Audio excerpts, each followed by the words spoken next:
Hello students, good morning. Today I am going to teach you chapter 6 Weather and Climate. The seasons are a result of the change in weather condition. Our lifestyle are greatly depended on the season we experience. Our food, clothing, etc. are shaped by the seasonal change that we experience. Like seasonal change, climate of a region also plays an important role in determining the life of people living there. For example, a person living in a tropical climate would not care for too warm clothes because she experiences hot and humid climate.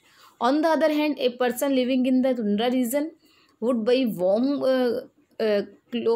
clothes because she experiences extreme cold. Weather is the day-to-day change in atmospheric condition. It tends to change very frequently.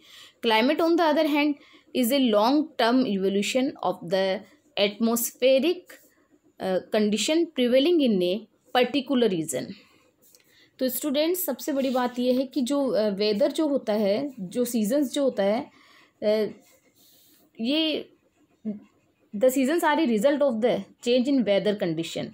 और हमारी जो lifestyle होती है, चाहे वो हम खाना हो, चाहे आपके क्लोथिंग हो या आपका रहना हो, वो सब कुछ डिपेंड करता है क्लाइमेट पे, एटमॉस्फेयर पे.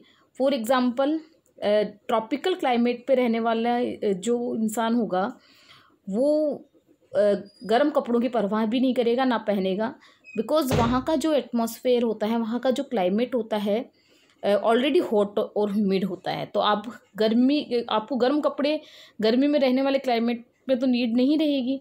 बट टुंड्रा रीजन में रहने वाला इंसान ठंडे कपड़े पहनना पसंद करेगा, वार्म क्लोथ्स पहनना पसंद करेगा, गर्म कपड़े पहनना पसंद करेगा, क्योंकि ये जो टुंड्रा रीजन जो है वो वहाँ का जो क्लाइमेट है, वहाँ का जो मौसम है वो एक्चुअली ठंडा रहता है. तो वेदर जो होता है वो एटमॉस्फेरिक कंडीशन का चेंज होता है, और ये जो चेंज होता है वो फ्रिक्वेंटली होता है. और climate on the other hand is a long term evolution of the atmospheric condition. तो आपको समझ में आ गया होगा, मैंने 2 रीज़न के आपको एग्जाम्पल बताए कि वेदर जो क्लाइमेट जो है किस तरह से हमारा रहना खाना किस तरह से इन सब चीज़ों को इफ़ेक्ट करता है. So we can define other as the present situation of the atmosphere is relation to cold, heat, rain, humidity, dryness, storm or cloud, clarity of sky and cloudness. Climate is the average weather condition prevailing in particular region over a long period of time. Both weather and climate signify the atmospheric condition of a region of place, determined by some major factors such as temperature, precipitations, humidity, cover, sunshine, air pressure, wind direction and wind speed. तो बच्चों, ऐसा है कि जो weather होता है,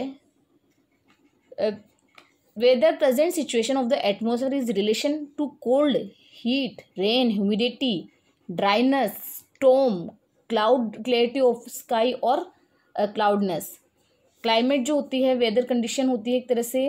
both weather और climate signify the atmospheric condition of a region और place, determined by some major factors. जो मेजर फैक्टर्स कौन कौन से हैं? एक तो टेम्परेचर है, ह्यूमिडिटी है, क्लाउड कवर है, सनशाइन जो है, और एयर प्रेशर, विंड डायरेक्शन और wind speed.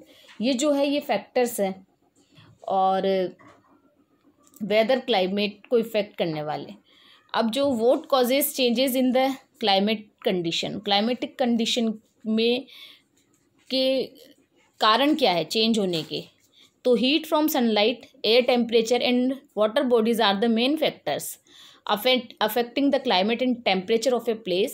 The earth receives most of its heat from the sun.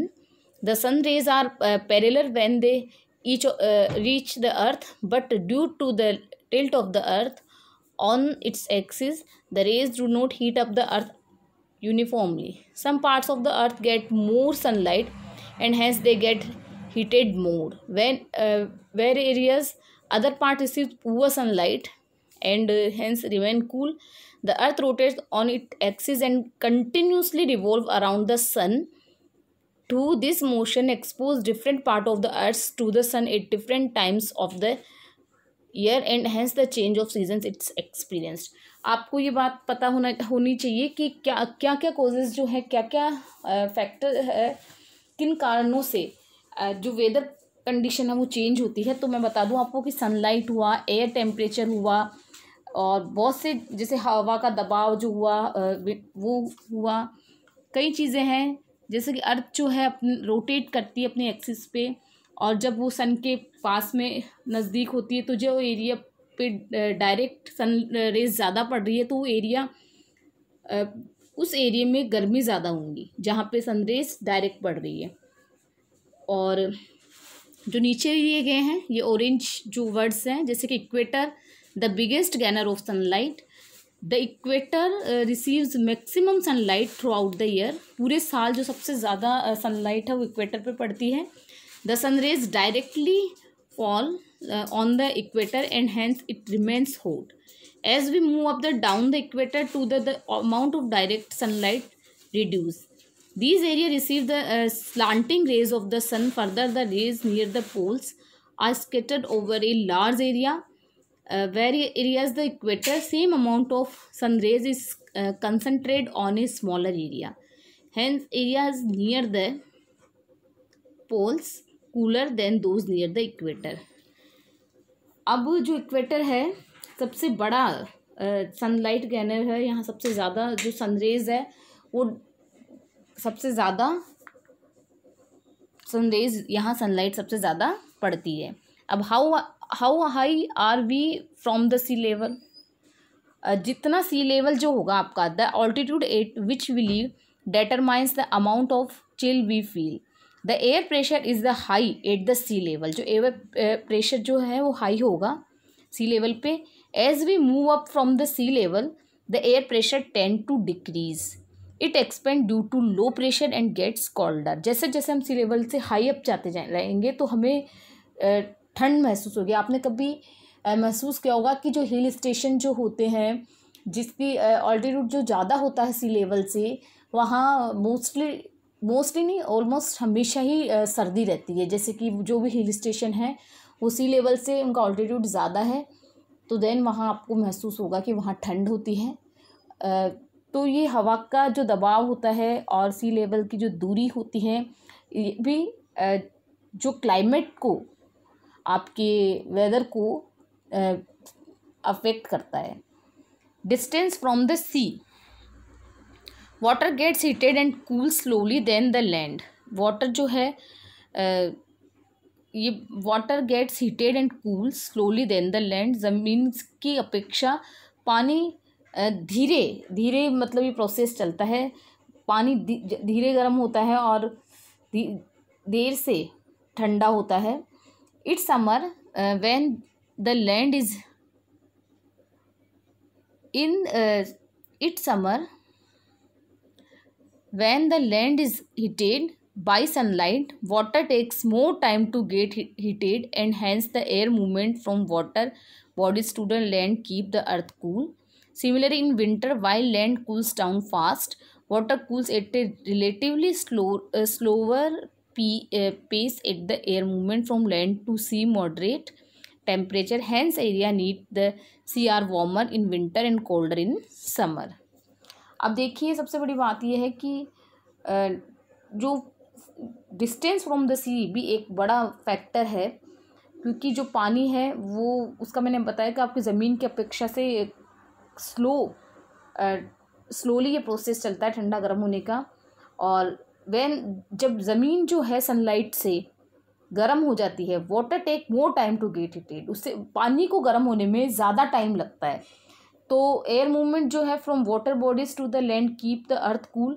इसलिए जो वाटर बॉडीज़ का जो एयर मूवमेंट है वो ज़मीन को जो है वो ठंडा रखती है उस समय। In winter while land cools down fast. जब सर्दियों के अंदर ज़मीन जो है जल्दी ठंडी होती है, water cools at a relatively slower pace and the air movement from land to, उसी समय जो पानी है समुद्र का वो एक्चुअली उसको आपको मैंने आपको ये चीज़ समझाई कि ये प्रोसेस जो है स्लो होता है ज़मीन की बजाय पानी का। तो वो सेम वो प्रोसेस चलता है कि वाटर बॉडी जो है वो धीरे ठंडी होगी, पानी जो धीरे ठंडा होगा। तो areas near the sea are warmer in winter, तो जो सी के आसपास का जो भी एरिया होगा वो वार्मर होगा यानी गर्म होगा सर्दियों में, और एंड कोल्डर इन समर। और अपोजिट इसके समर टाइम जब आएगा तो वो क्या होगा, कोल्डर होगा, ठंडा होगा, यानी एक अच्छा क्लाइमेट होता है उस मतलब जो समुद्र के किनारे के जो शहर होते हैं वहाँ का क्लाइमेट हमेशा अच्छा रहता है। ओशियन करेंट्स, समुद्री धाराएं, winds blowing in the ocean